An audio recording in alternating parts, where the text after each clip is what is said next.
Mike Chuku from SpliceNPost, and today I'm just going to show you guys how to keyframe color correction in Avid Media Composer. Now I'm going to be doing this tutorial in Avid Symphony, and so once I get into my color correction workspace, you will see that the color correction tools are much more advanced as opposed to Media Composer. However, the procedures that I'm going to show you guys in this video are going to apply also in Media Composer. Okay, so let's get started. I'm going to go ahead and step into my color correction workspace.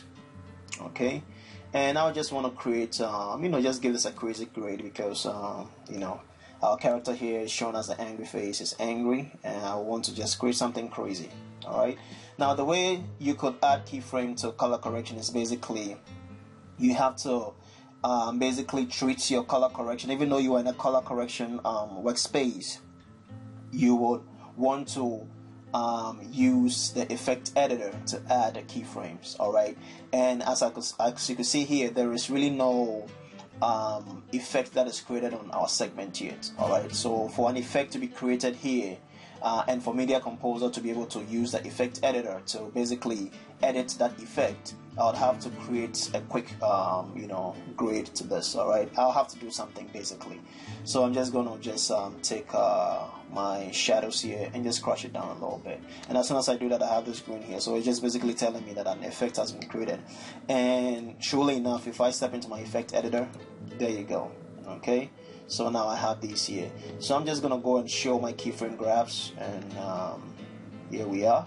Okay, so let's just do something, something crazy. So let's just say once we get to this frame, I want everything to be desaturated, so I park right in this frame, I right click anywhere in my effect editor, and I say add a keyframe, and I'll go ahead and desaturate everything here.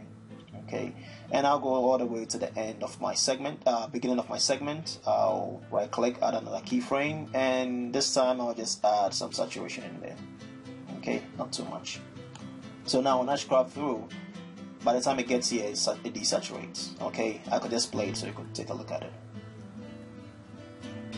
Okay, so now you have that kind of dynamic keyframing happening over time. Okay, we could just go ahead and do a little more to this. So let's just say by the time it gets here, I'd like it to get back the have a little more saturation, but just use my HSL and add some crazy stuff to it.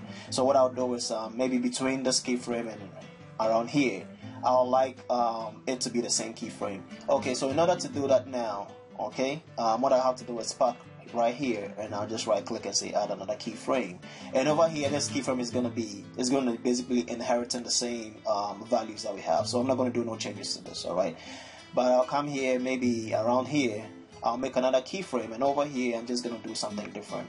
So I'll say give me a little more saturation, and I'm going to go into my HSL. Now mind you, every tab here in the color correction workspace is keyframeable. Alright, so I'll come here to my HSL, my hue, saturation, and lightness, and I'll just add, let's just say, a grain to the shadows. Alright, something very extreme so you can see. Okay, so now when I go back and I play through, it's going to start with saturation. Okay, desaturate, stay desaturated around here, then slowly brings back the saturation, and just add my green tint to it. So I'm just going to play through. Okay, so this is a very quick way to create keyframe or keyframeable color correction in Avid Media Composer or Avid Symphony. Thanks for watching.